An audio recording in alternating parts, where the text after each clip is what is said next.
안녕하세요. 이번에 경기 도립극단에서 공연하는 몽양 1919에서 몽양 여운형 역할을 맡은 배우 이동준입니다.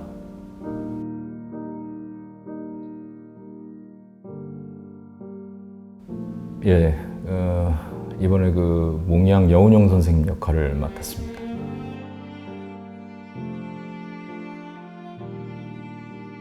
일단은 어떤 소감이라기보다는 좀 부담감, 책임감. 혼자 이제 다 외지에서 왔으니까 이방인이니까 더욱더 긴장이 되는 바가 있더라고요. 그래서 낯설기도 하고, 그래서 여러분들하고 이제 좀 친해져야 하는 게 있는데 그럴 기회도 없고 지금 굉장히 좀 바쁘게 연습이 진행되는 상황이라 좀 그런 부분에서 좀 아쉬운 점은 있지만, 그래도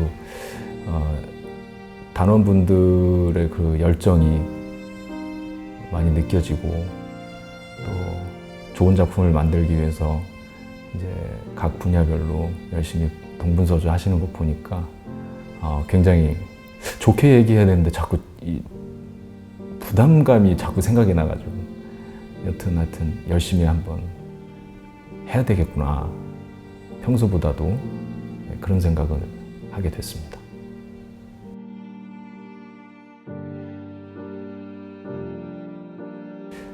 실존하셨던 이제 역사적인 인물이시잖아요.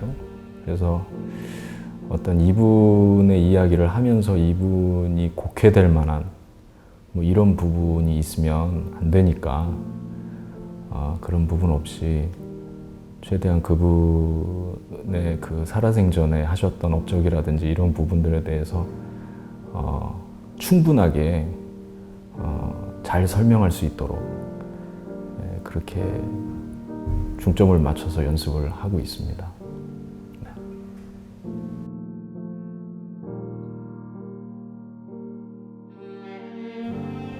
일제 강점기 때 그 신안 청년단에 그서 연설을 하시는 그 내용이 있어요. 이제 파리 강화회의에 이제 김규식 선생님을 파견을 하고 이제 블라디보스톡에서 그 연설을 하는 그 대사가 있는데 그런 생각이 들더라고요. 그 강점기 시절에 그 독립에 대한 어떤 의지와 열정이 가득하신 분이었는데 그런 어떤 파리 강화회의라는 어떤 아주 좋은 기회를 잡고 또 이분뿐만이 아니라 모든 우리 그 당시 이제 국민들이 원했던 소망했던 그 독립이라는 게 가능하다라는 거를 느끼게 되고 그게 실현될 수 있을 이런 희망을 막 안고 연설을 하거든요. 그래서 그런 심정을 생각하면서 그 대사를 하다 보니까 저도 모르게 이렇게 막 가슴이 뜨거워지고 막 울컥하기도 하고 그런 부분이 있더라고요. 예, 그래서 그 대사를 할 때 일단은 굉장히 인상적이었습니다. 네.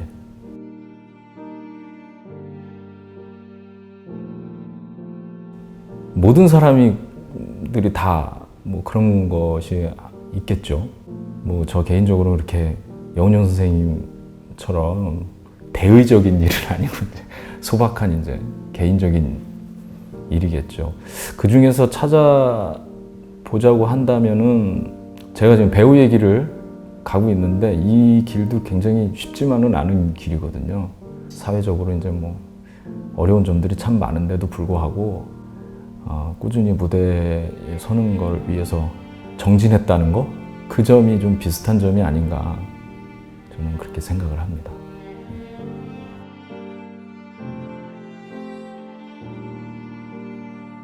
조금 도움이 되는 부분이 없지 않아 있죠. 어느 분야든 이제 한 길을 판다라는 게 굉장히 쉬운 일은 아니다라는 거를 직접 오랜 기간 동안 경험한 사람이 아니면 설명을 할 수가 없잖아요.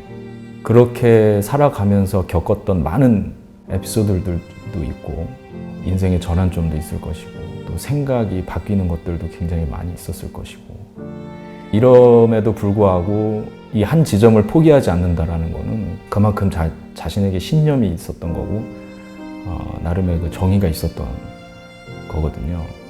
여운형 선생님 같은 경우는 보다 더 세계적이고 국가적이고 굉장히 큰 대의적인 일들이었기 때문에 이제 상상을 할 수가 있는 그런 게 있더라고요.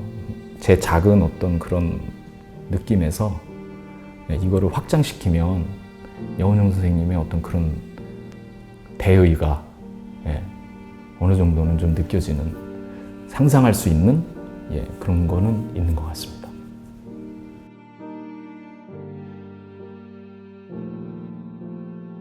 우리가 이제 흔히 그 역사를 얘기하거나 그 역사적 인물들을 얘기를 할 때 현실에 반추하기 위함이잖아요. 그 당시에 몽양 선생님께서 외쳤던 말씀들이 과연 우리 안에, 지금 현재를 살고 있는 우리 안에 어떤 지점과 이렇게 매치가 되는지, 우리가 또 그로 인해서 뭐 지향해야 될 거, 지양해야 될 거 이런 것들이 있을 텐데 그런 부분들을 생각하시면서 보신다면은 재미있는 관람을 하실 수 있을 것이라고 생각을 합니다.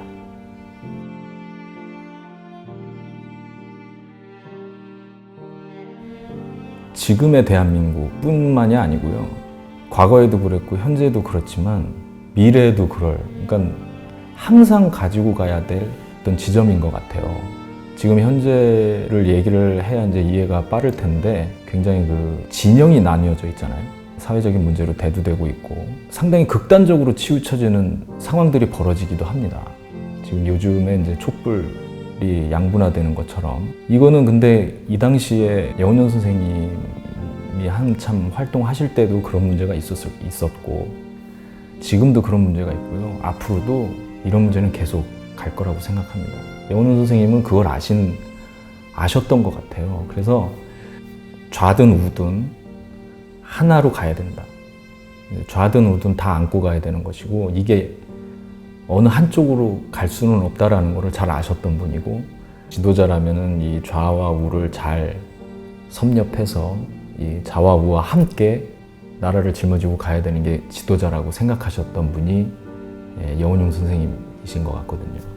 근데 지금 현실에서도 이제 요즘 뉴스나 이런 거 많이 보면은 여운형 선생님의 이야기를 한번 재해석하는 게 상당히 도움이 많이 되겠구나라는 생각을 해봤습니다.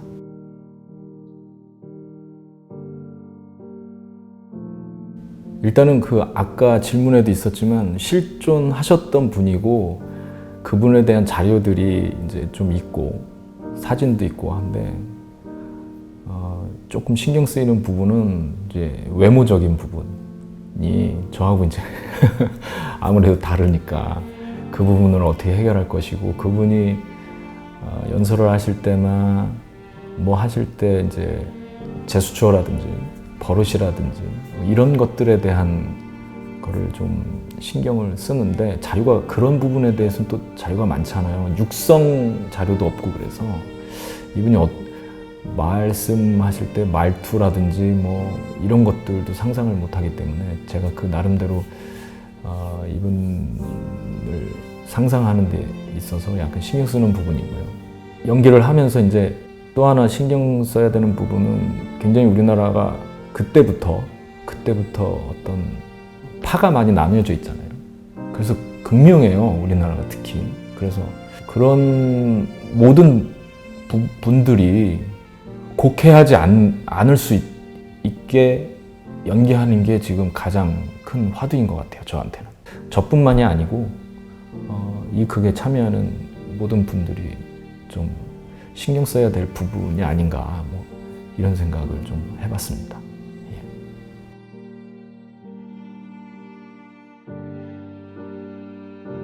멀리서 하긴 하는데요.